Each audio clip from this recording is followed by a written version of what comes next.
Saya Abraham Silaban. Ini adalah episode istimewa di mana saya berada di stasiun Pegangsaan 2 LRT Jakarta. Kita akan berbicara mengenai sepak bola dalam Abraham Live with LRT Jakarta.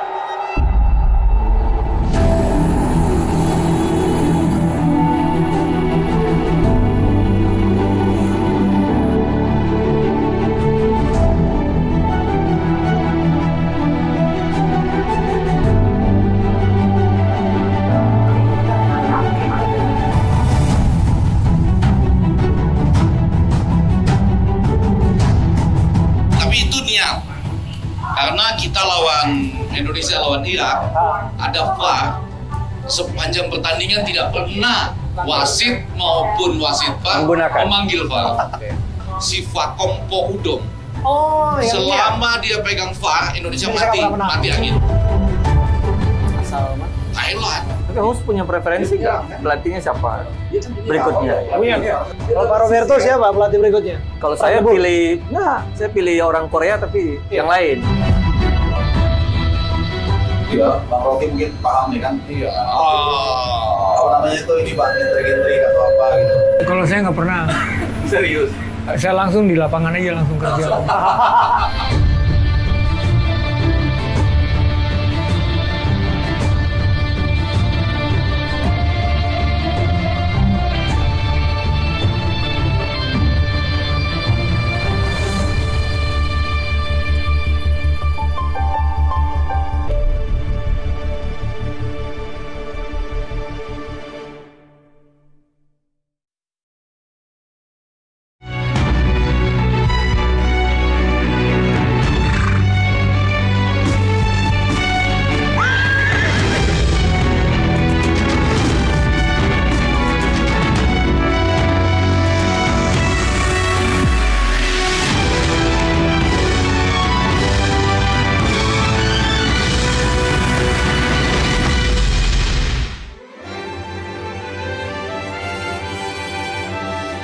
Disiarkan langsung dari stasiun Velodrome LRT Jakarta.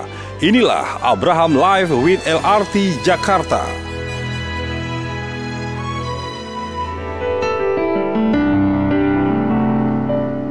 Tak ada satupun manusia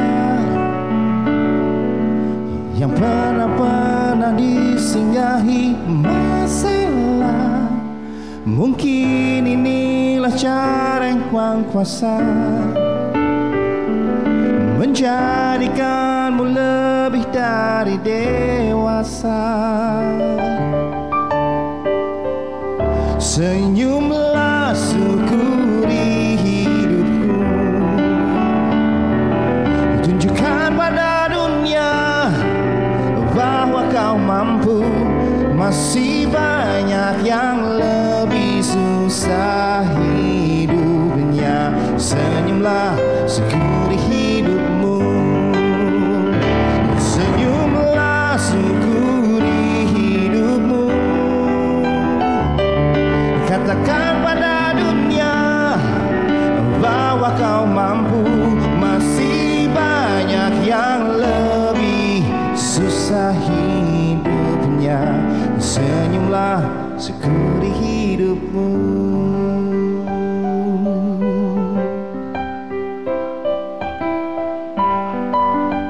Tersenyumlah, bersyukurlah kata lagu barusan.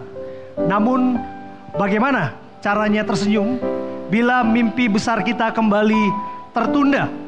Bila timnas kita lagi dan lagi gagal ke Piala Dunia? Kita punya bakat dan kita pun punya semangat. Sorak pecinta sepak bola yang menggelora. Karena sepak bola bukan hanya sekedar olahraga, namun cermin bangsa, bukan panggung ego dan kepentingan semata. Sore ini kita tak sekedar ingin mencari siapa yang salah, tapi kita sedang berupaya untuk mencari siapa yang bisa menunjukkan arah. Sebab yang kita pertaruhkan bukan sekedar olahraga maupun sepak bola, tapi ini harga diri bangsa. Dari stasiun Velodrome LRT Jakarta, saya Abraham Silaban.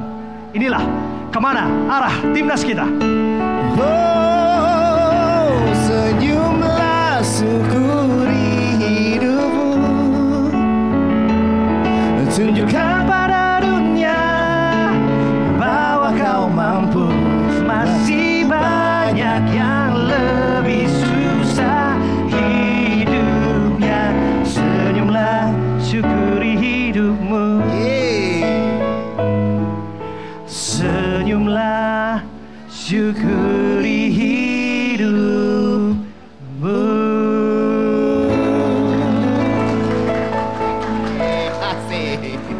Makasih Mas Trias. Apa kabar? Baik. Asik, keren suaranya. Mas Trias, Yes. masih bisa sumringah, Masih dong. menyanyi tersenyum, Iya. sekalipun timnas kita gagal Piala Dunia. Sedih pasti, kesel iya, tapi kan kita harus positif. Ya, perjalanan masih panjang. Ya terus kita jalani lagi. Kita harus cari lagi. Kita harus terus geber lagi. Kita harus apa namanya? Ya kan? Kalau bukan sekarang, barangkali masa depan Ya. kita terus bisa berjalan. mencapai cita-cita kita Iya. masuk Piala Dunia. Terus positif, terus Luar dan biasa. terus. Terima kasih Mas Trias ya. Boleh tepuk tangan dulu untuk semua yang hadir di LRT Jakarta Stasiun Velodrome. Ini luar biasa ya. Saya menikmati betul hadir di sini.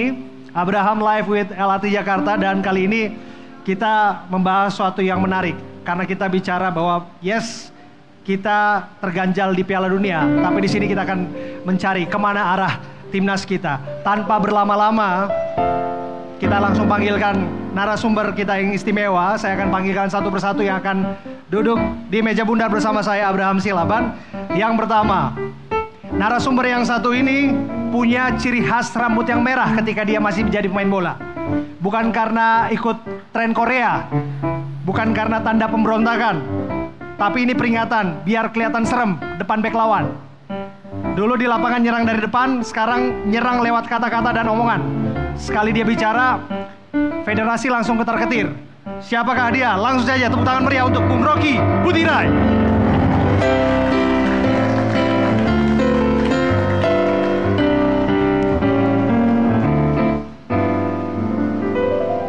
Apa kabar Kakak Rocky?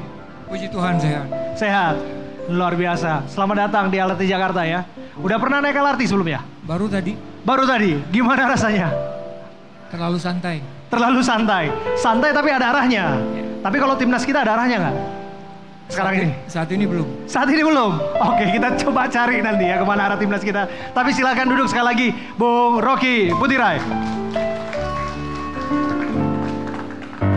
Nah, narasumber berikutnya, ini analis sepak bola. Kalau kasih komentar ke federasi, langsung kayak pemain lihat kartu merah. Tunduk, diam, dan mikir dosa-dosanya. Dan ini adalah satu-satunya pengamat yang bisa nemuin pelanggaran bahkan sebelum pemain nyentuh bola. Bahkan saking jagonya dia, itu VAR ngomong kayak gini, mohon maaf nggak kedetek bang. Nah, langsung saja kita panggil Bung Haris Pardede, Bung Harpa.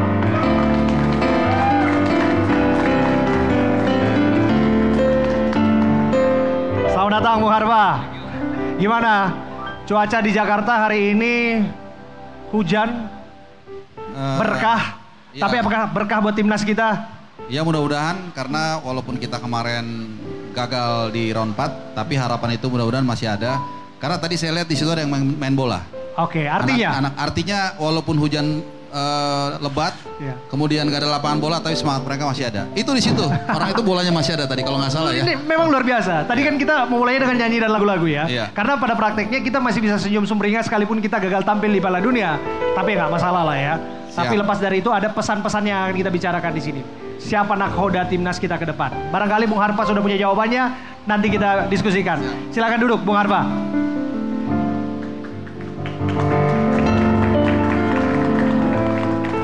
Narasumber yang satu ini hobi main bola. Bahkan saya sempat berpikir jangan-jangan cita-citanya ini menjadi pemain bola dulu. Tapi sayang, bolanya keburu nyasar ke stasiun LRT Jakarta. Alih-alih ngatur formasi pemain, malah ngatur formasi rangkaian LRT Jakarta sekarang. Udah tahu kan? Bapak ini bukti nyata, kalau gagal ngejar bola nggak apa-apa. asal masih bisa ngejar target operasi harian LRT Jakarta. Tepuk tangan untuk Direktur Utama LRT Jakarta, Roberto Aguiar.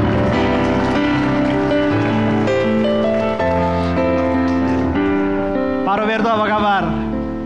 Kabar sangat baik. Sangat baik. Baik ya Pak ya. Nah kalau kita lihat ini luar biasa. Pernah membayangkan bahwa LRT Jakarta akan menjadi semacam ya lapangan sepak bola mini studio Pak? That's the beauty of football.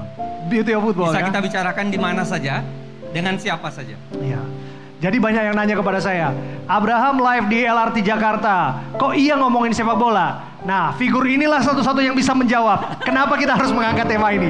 Tapi jangan dijawab sekarang. Nanti kita akan jawab. Silakan duduk. Terima kasih Pak Roberto.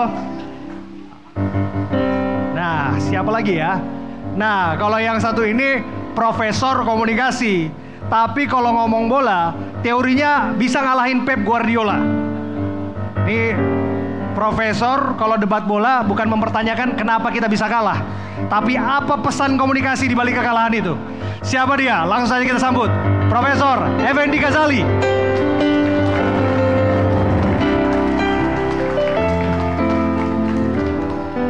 Prof, apa kabar Prof? Kabarnya saya sudah menggunakan baju ini diajak oleh Pak Roberto, ada Rocky Bujirai, kemudian Bung Harpa. Saya sebetulnya mau tanding sepak bola sekarang ini. Saya mau melawan AFC. Kenapa? Oh, masa iya aja bersama-sama dengan FIFA kita sampai bertanding di Arab Saudi dan Irak. Kita selesaikan dalam pertandingan. Luar biasa. Betul nggak tuh? Dan kita selesaikan di LRT Jakarta. Oh iya, betul. Tapi jujur ya, Kenapa? ini tempat luar biasa. Kenapa? Saya lihat di situ, itu ada orang masih main bola. Bener-bener saat ini loh, di tengah hujan. 9 orang. Berarti Indonesia memang negara sepak bola, baik panas maupun hujan.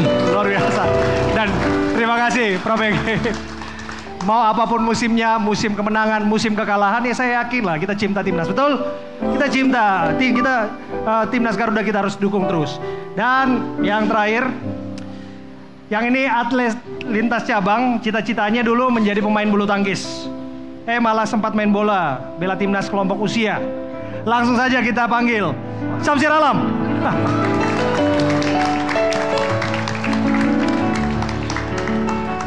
Gimana bro? Sehat?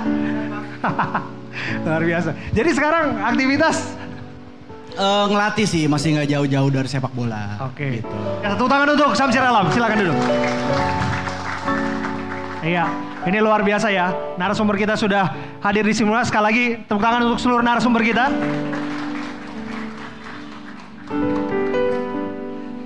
Iya, bicara sepak bola hari ini bersama dengan narasumber yang hadir di LRT Jakarta. Saya mungkin ke Pak Roberto terlebih dulu. Pak, kita live di LRT Jakarta, tapi Bapak punya ide, punya gagasan, kita bicara sepak bola di LRT Jakarta. Kenapa?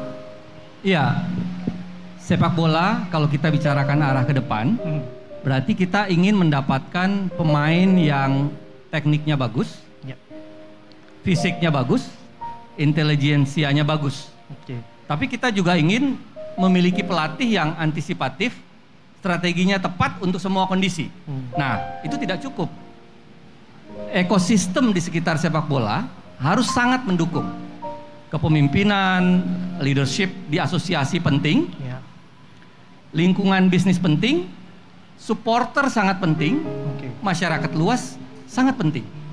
Nah, itulah mengapa saya kira kita perlu sama-sama mendukung agar sepak bola kita mendapatkan arah yang tepat. Luar biasa. That's the idea. Dan perbincangan itu dibawakan langsung di LRT Jakarta ya. Kalau kita bicara kemana arah timnas kita, tadi sudah di-spill oleh Prof. Ege.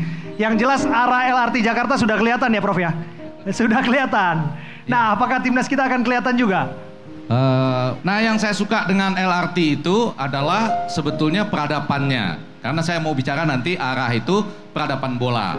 Apa itu? Kalau kita nonton bola di mana-mana, Hong Kong, DC, dimanapun, kemarin sama-sama di Saudi, dimanapun, itu ke stadion bola identik dengan kereta api atau LRT begini. Betul nggak itu? Itu satu. Dan yang kedua, LRT ini adalah bagian dari peradaban di berbagai angkutan-angkutan menuju stadion ataupun di dalam kota itu, biasanya di situ ada konser. Ya bukan cuma ini tempat duduk nggak boleh dipakai oleh orang yang sehat ya, itu pasti ada. Ini buat teman-teman yang yang lebih tua atau teman-teman disabilitas misalnya. Tapi bukan itu saja. Konser apa? Ya kan? Nanti festival juggling apa? Saya coba geser ke Bung Rocky Putirai. Bung Rocky, Anda pernah viral ketika Anda menyebutkan alasan PSSI pecat pelatih adalah karena tidak bisa diatur. Tapi yang jelas kita melihat baru saja pelatih kepala timnas Patrick Kluivert juga dipecat. Apakah Anda masih tetap dalam framing pikir yang sama mengenai itu? Kalau saya lihat dalam pergantian pelatih itu juga, ya mungkin itu dalam bagian dari kepengurusan. Karena pada saat di Sintayong itu banyak sekali pertentangan dengan kepengurusan. Salah satu contoh bagaimana pemain-pemain lokal itu dipulangin karena non disiplin. Ya kenapa dia paksa pemain naturalisasi, dan selama pemain naturalisasi ada itu kita tidak pernah lihat lagi di sosial media itu ada pemain yang dipulangin karena disiplin.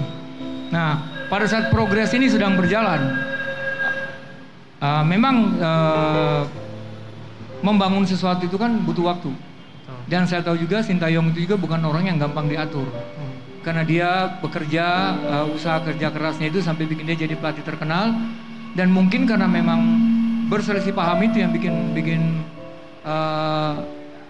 satu kesimpulannya Sintayong harus dipecat. Oke. Dan menurut Anda ketika kemudian Patrick Kluivert dipecat, kemudian ada statement yang barangkali juga kita dengar ya dari Alex Pastur ya, bahwa memang pada prakteknya Indonesia belum sepantasnya bisa masuk Piala Dunia atas dasar melihat peringkat ketika kita main di kualifikasi babak keempat. Anda sependapat dengan itu? Saya kira kalau macam masalah lolos ke Piala Dunia itu bukan masalah peringkat. Tapi bagaimana kesiapan pelatih, bukan pelatih tapi dari pengurusan ke negara. Artinya pada saat ada support dari negara dan kepengurusannya itu benar, kepelatihan juga benar. Saya pikir kita lihat di negara-negara Afrika sana juga mereka punya keterbatasan kehidupan yang lebih parah juga dari kita. Dan mereka bisa punya motivasi, mereka bisa punya tujuan dan mereka bisa masuk. Artinya peringkat itu masuk lolos Piala Dunia itu bukan berdasarkan peringkat. Tapi bagaimana kesiapan kita secara pribadi, habis itu secara tim, secara organisasi juga siap apa enggak. Tunggu, kita udah siap nggak sebelumnya? Saya kira belum siap. Oke. Jadi ini sebetulnya bahwa ini implikasi dari ketidaksiapan kita sebetulnya.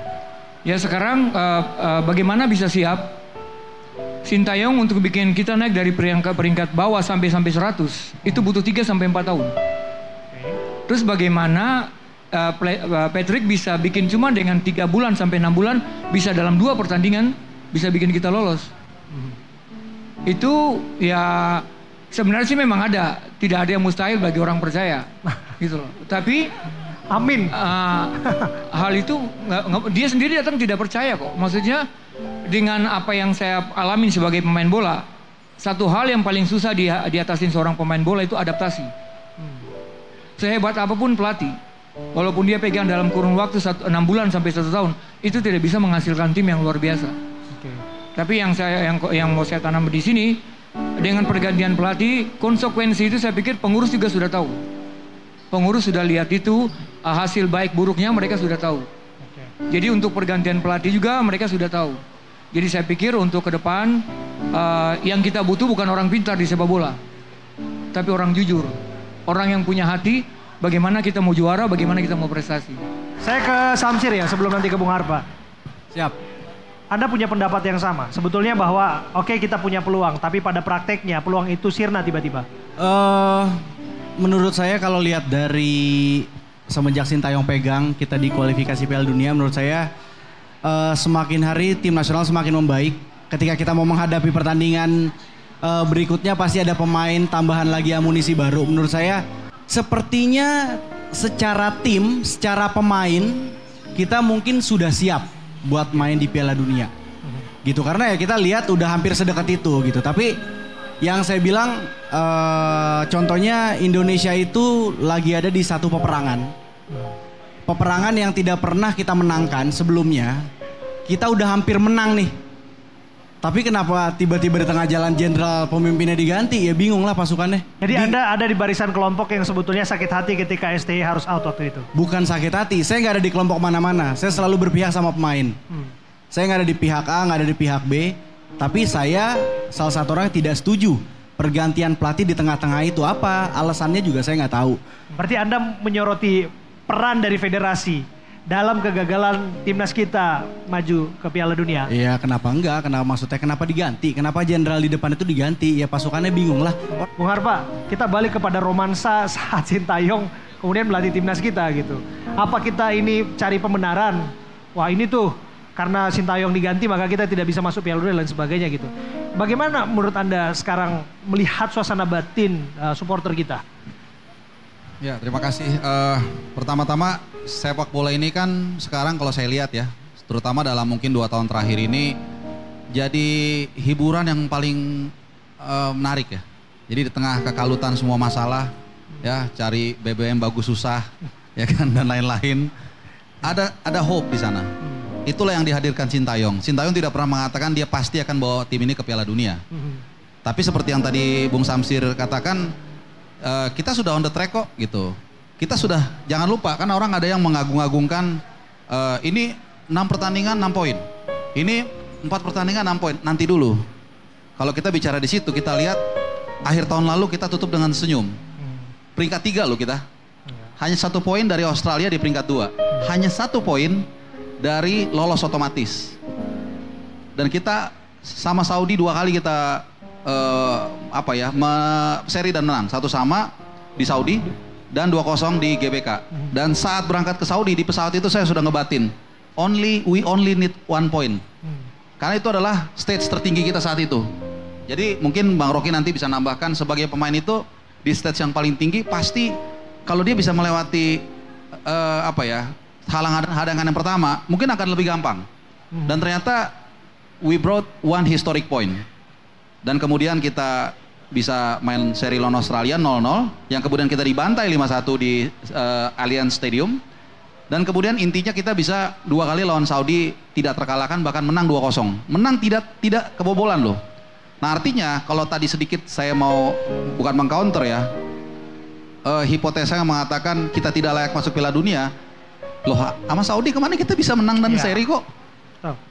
Dan lawan Australia kita bisa 0-0 dan gara-gara kita 2 pelatih dipecat. Kalau saya langsung aja ada keputusan blunder dari PSSI yang sangat luar biasa. Blundernya di mana? Ya mengganti tadi yang Sintayong dengan Patrick Kluivert. Karena udah mengganti yang bagus, menggantinya dengan yang mohon maaf ya kita istilah sendiri kan. Line up lawan lawan Saudi itu kan ya ibu-ibu nih yang nggak nonton bola juga ini apa sih kok dipasang sini, kok nih udah di kanan dihajar terus nggak ada perubahan segala macam itu nggak perlu kita lah yang ngomong. Jadi banyak catatan-catatan red flag yang kemudian membuat kita ini emang blunder sekali. Bung Rocky, akan seperti apa nanti implikasinya pemain naturalisasi yang sudah merumput di kita kemudian juga mereka sudah kadung membela timnas kita akan riset lagi? Ya kalau saya kan semua itu balik lagi dari federasi. Sekarang dengan pemain naturalisasi pelatih sekelas Kluivert saja tidak bisa ngatasin mereka. Artinya tidak bisa ngatasin itu bukan tidak bisa tegur ya, tapi tidak bisa beradaptasi dengan cepat untuk mengerti karakter pemain masing-masing. Contoh yang tadi susunan pemain pertandingan pertama. Itu yang terjadi. Artinya pada saat